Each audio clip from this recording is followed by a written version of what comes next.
ایمان کی قدر کرو، ہیں اللہ کا شکر ادا کرنا چاہیے. میں ایک دعا بتاتا ہوں آپ کو، ویسے میں ایک چوٹ کرنے کے لیے بات کہتا ہوں، آپ نے دل سے پوچھو کہ ہم نے اللہ کا صرف اس لیے شکر ادا کیا ہو کہ اللہ تیری مہربانی تو نے مسلمان گھرانے میں بنایا. ہم میں سے بہت ساری شکوے ہیں، پیسے نہیں دیے، یا اللہ گاڑی نہیں ملی، بنگلہ نہیں ملا، کاروبار نہیں ملا. ارے سب مل جاتا، اگر ایمان نہ ملتا تو میں کدھر جاتا؟ میں اربوں پتی ہوتا اور خدا نہ خواستہ کسی غیر مسلم گھر میں پیدا ہوتا، میں کیا کرتا؟ ایمان سے بڑھ کر کچھ نہیں ہے. ساری دنیا کی دولت ایک طرف، ایمان کی دولت ایک طرف. اور ہمیں تو بن مانگے ملا نا، نو اسٹرگل، نو پرابلم. پڑھو تو صحیح صحابہ کرام کو. حضرت خباب رضی اللہ تعالیٰ کے بارے میں آتا ہے، ایک بار آپ کی پیٹھ ہے نا، کرتا انہوں نے اٹھایا تو اس پہ وائٹ نشان تھے. حضرت عمر نے کہا خباب یہ تمہیں کیا ہوا؟ کہ عمر تمہیں کیا معلوم، تم تو اس وقت ایمان بھی نہیں لائے تھے. جب میں مسلمان ہوا نا تو میرا آقا مجھے چلتے ہوئے کوئلوں پر لٹاتا تھا. جلتے ہوئے کوئلوں پر ہم بکرے بوٹیاں بناتے ہیں، کبھی سوچا اس پہ کوئی بندہ بھی لیٹ سکتا ہے کیا؟ کہتے جلتے ہوئے کوئلوں پر مجھے لٹاتا تھا، اور اے عمر میری پیٹھ سے چربی پگھلتی تھی اور اس سے وہ کوئلے بجھ جایا کرتے تھے، مگر پھر بھی میں رب کا نام لیتا تھا. حضرت عمر کہتے ہیں خباب یہ پیٹھ لاؤ، میں اسے چومنا چاہتا ہوں جو اسلام کی خاطر جلائی گئی ہے. کیا تکلیف ملی ہے مجھے اور آپ کو ایمان لانے پر؟ کیا پرابلم آئی ہے مجھے اور آپ کو ایمان لانے پر؟ مگر وہ مار کھا کر بھی نماز پڑھتے تھے، ہم اے سی میں اور پنکھوں میں بھی نماز نہیں پڑھتے. وہ قرآن پڑھتے تھے. آپ کو پتا ہے میرے آقا جب قرآن پڑھتے تھے کفار کیا کرتے تھے؟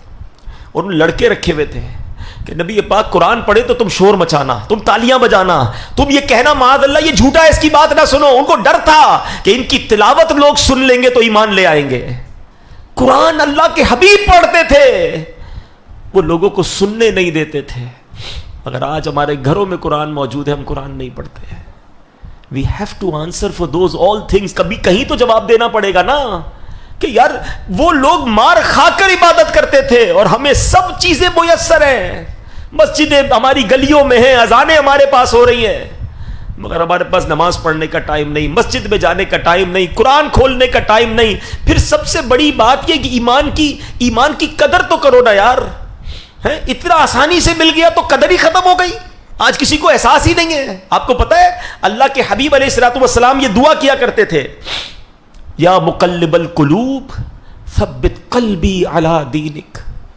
اے دلوں کو پھیرنے والے، میرے دل کو اپنے دین پر ثابت قدمی عطا فرما.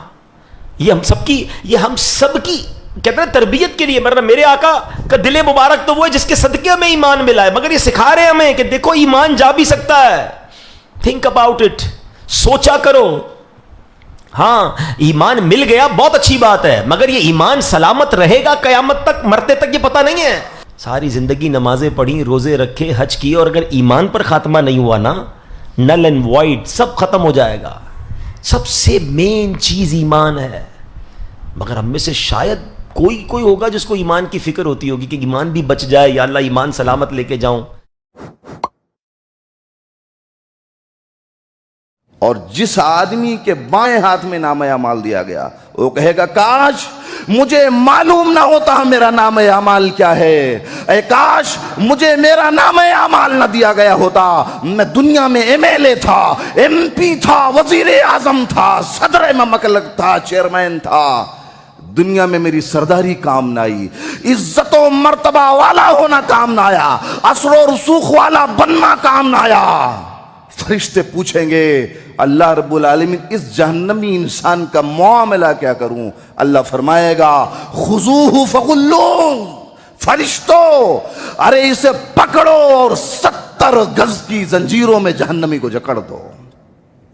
فرشتے پکڑیں گے، زنجیروں میں جکڑ دیں گے. عرش والے اب کیا کروں؟ کہاں انتظار کیا کرتے ہو؟ اٹھاؤ کمینے کو جہنم کے اندر پھینک دو. انہو کان لا یؤمن باللہ العظیم، جہنم میں پھینک دو.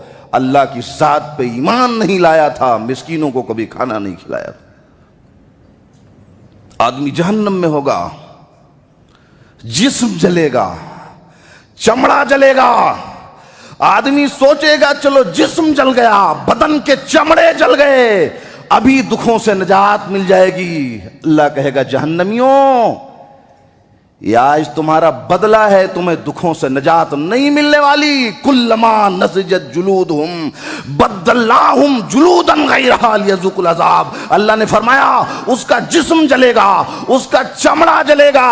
آدمی سوچے گا شاید ابھی دکھوں سے نجات مل جائے، اللہ کہے گا جسم جل جائے گا، چمڑا جل جائے گا، فرشتوں اس کے بدن پہ نیا چمڑا اڑا دو، اس کی تکلیف میں کمی نہ ہو۔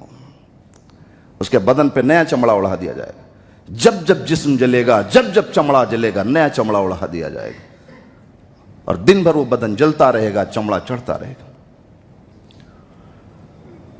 جہنمی کہے گا اللہ بدن جل گیا، چمڑا جل گیا، شدت کی بھوک نے مجھے تڑپا رکھا ہے، کم سے کم اتنا ظلم تو نہ کر، کچھ کھانے کے لیے نوالا دے دے۔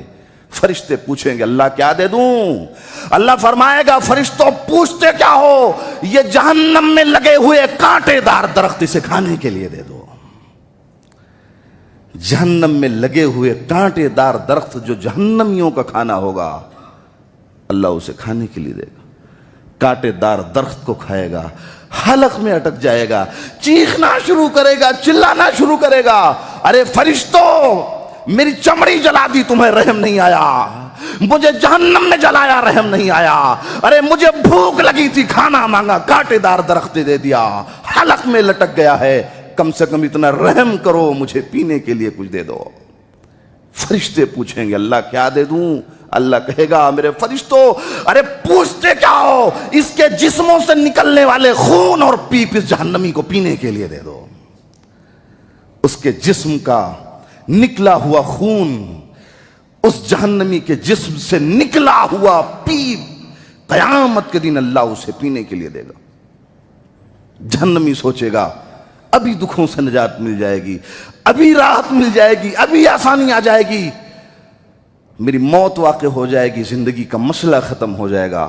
اس کے بعد اللہ رب العالمین جنت اور جہنم کے درمیان دمبے کی شکل میں، میڑھے کی شکل میں موت کو لائے گا اور موت کو ذبح کر دے گا اور کہے گا جنتیوں سن لو، جنت تمہارا ٹھکانہ ہے، عیش کرو، کبھی موت نہیں آنے والی، اور جہنمیوں تم نے یہ تمنا کیا تھا کہ دکھوں سے نجات کے لیے موت آ جائے اچھا ہے، تو جہنمیوں میں تمہیں بتا دیتا ہوں کہ جہنم کے مزے چکھتے رہو، اس لیے کہ اب تمہیں بھی موت نہیں آنے والی، اس لیے کہ ہم نے جہنم اور جنت کے درمیان آج موت کو بھی موت دے دیا ہے۔ اللہ موت کو بھی مار دے گا اور فرمائے گا موت کو بھی موت دے دیا ہے، اب تمہیں موت نہیں آ سکتی، تو جیسی کرنی ویسی بھرنی، نہ مانے تو کر کے دیکھ، جنت بھی ہے دوزخ بھی ہے، نہ مانے تو مر کے دیکھ۔ اللہ نے دونوں چیزیں بنائی ہیں، اب جیسا تمہارا دل کہے ویسا کرو، میزان عمل قائم ہے، حساب و کتاب کا دن قائم ہے، جنت اور جہنم قائم ہے۔ میں اربوں پتی ہوتا اور خدا نہ خواستہ کسی غیر مسلم گھر میں پیدا ہوتا، میں کیا کرتا؟ ایمان سے بڑھ کر کچھ نہیں ہے، ساری دنیا کی دولت ایک طرف، ایمان کی دولت ایک طرف، اور ہمیں تو بن مانگے ملا نا، نو اسٹرگل، نو پرابلم۔ پڑھو تو صحیح صحابہ کرام کو۔ حضرت خباب رضی اللہ تعالیٰ کے بارے میں آتا ہے، ایک بار آپ کی پیٹھ ہے نا، کرتا انہوں نے اٹھایا تو اس پہ وائٹ وائٹ نشان تھے۔ حضرت عمر نے کہا خباب یہ تمہیں کیا ہوا؟ کہا عمر تمہیں کیا معلوم، تم تو اس وقت ایمان بھی نہیں لائے تھے، جب میں مسلمان ہوا نا تو میرا آقا مجھے چلتے ہوئے کوئلوں پر لٹاتا تھا۔